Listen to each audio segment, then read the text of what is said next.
There you have it, O'Shea with the swimming song. Awesome, awesome song. And as I said, we will get their beach ball, and we will get a photo of Tracy and the Big D with the O'Shea beach ball, and we'll put up on the Facebook site. But I can tell you, our very next guest is, well, we think he may actually be only wearing a pair of pluggers. He likes girls. A bit of a fast-talking cowboy, this one. And he's not wearing anything but his songs, I'm Getting Out of Here. And because we are talking about... And if I had a wish, he'd put something else on. How was that, Lance? That's pretty good, eh? That was pretty good. You just about you rattled off half the album then. We sure did. And you're standing there in full Aussie pride, aren't you? Oh, they're going to keep coming. If I hadn't have lost my way, I could sit with me all tonight. Panicking. You guys are just too much. Oh, yeah. Dear. And I could listen to this forever. Yeah. Well done. We are talking to a former Moreton Bay region resident, a man who lived... We're still claiming him. Yeah, of course we do. I reckon I could hit about a 2-iron straight out the back here, and I just about hit Lance's old place. Yeah, probably. I reckon you're probably bragging about how long you can drive. I reckon I am too. Because we are talking about Lance's friend. How are you, buddy? Great, Tracy. Great, Dan. It's good to be on your show finally. Yes, we've had a few ups and downs, but I tell you what, we just played the swimming song. I bet you would love to be swimming right now, hey? Well, I'm in Arnhem Land at the moment, and swimming, unless it's got chlorine in it, I will not jump in the water. Yeah, there's a story in that one. There's a stick. The lizards are a bit bigger than the ones we get in Queensland. Oh, so Arnhem Land must be boiling hot up there at the moment, is it? It's hot, you know, humid. It's that time of the year. It's the build-up. It's when everyone goes troppo up here, but it's beautiful. Arnhem Land's just the most magic place in Australia. It's just, I love it every time I come up here. And you know, that's one place... That's why I keep coming back. Well, there's one place Darren and I haven't been actually to Arnhem Land. We've been up to Darwin, and we've gone, we need to check out the top of this country, because Australia has just got the most beautiful places in the world, and people don't... They all go overseas. Come and see Australia first, guys. Well, that's it. That's my theory too. That's why I write about songs about Australia, because I just love travelling around it. I was actually in the last 6 weeks. I've been in 4 different outbacks, and it's been a pretty amazing journey. So you were saying just before we went on, you're actually up there in the different communities.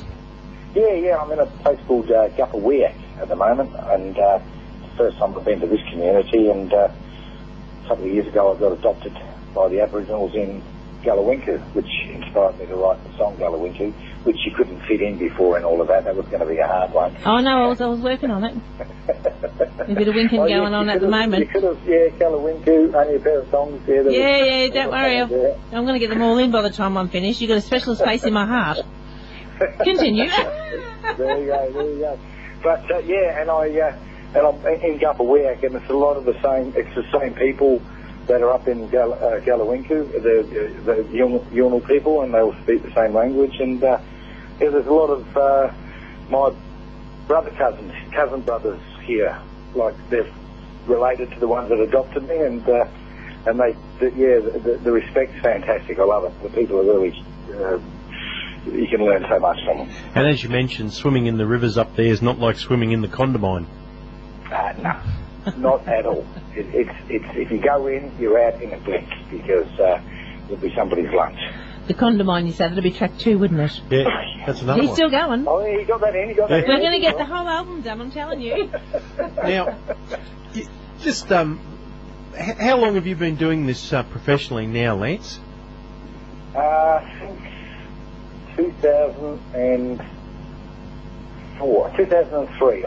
That's when I went country. I'd been travelling around Australia all the time, and I was living out in the country, and the music just got me, and I used to sort of sing a bit of rock before that, and I started writing. And when you're writing about the country, you've got to have a country feel to it, and the only music I listen to now is country, so I'm 100% country. So so I've been doing it professionally with the country music since 2003. So I had the band Friends in No Places. That was a band with my son, Bodie. He was playing with me, and we had an album called Hard to Be a Man. Had a bit of success with Just Met an Angel and Long Reach Sky off that album.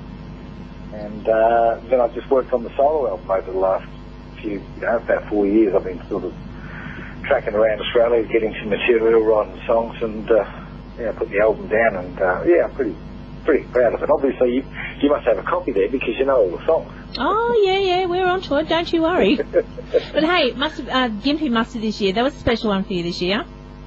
It was amazing. I go to the Gympie Muster every year because it's my holiday. That's where I go for my holiday because I like going to country things as well as playing at them. And I was playing at Swell Hill, which is the famous camp, the double-storey camp at the Gympie Muster. If you haven't seen it, you've got to get there to see this campsite. And I was just doing a gig there. There was probably 250, 300 people there, and the CEO was in the audience, and he's had a copy of my album. And a mate of mine got up to give me a hand with the harmonies, but he'd been drinking a bit, and if he had antibiotics, he'd been a bit crook. Mm-hmm. So obviously it sort of affected him, and he's about 6'4". He started falling all over me, and I actually announced that I was going to release once a month weekend, and this fella jumps up and goes, yes, and I thought that must be the CEO. So anyway, my mate gets up and falls all over me and ruined it for me. So I put the guitar down, hands in the air, stormed off like the muso, maybe not as bad as that, and went back to my camp. And next thing you know, everyone's running around going, oh, the CEO wants to meet you.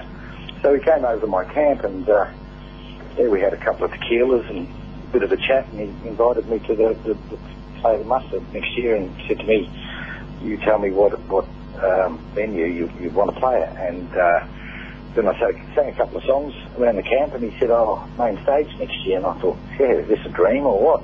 And I played a couple more, and he said, can you play main stage this year? And I went on just before John Williamson and Kenny Rogers. How unbelievable was that? So it was pretty unbelievable, yeah. It's one year you'll never forget. No, but the thing was, the audience, there was probably 2,000 people directly in front of me. Mm-hmm. And you could, just their eyes, they were all friends, like that I'd had a beer with or sang a song to over the years around a campfire or wherever. And it was just a really emotional moment. I don't think I could ever capture a moment like that ever again. And it was funny because I went to walk off stage, like you got to be cool, walk off stage. And I thought, bugger this. So I jumped the fence like I'd just won Wimbledon and ran into the crowd. Well done. At least you didn't lose your way. Oh, that's it. But apparently Kenny Rogers was a bit nervous following me. Oh, I believe, wouldn't you? Probably because Kenny thought he had to do some crowd surfing or something to top you. No, I think it's because he realised he couldn't jump the fence. Probably.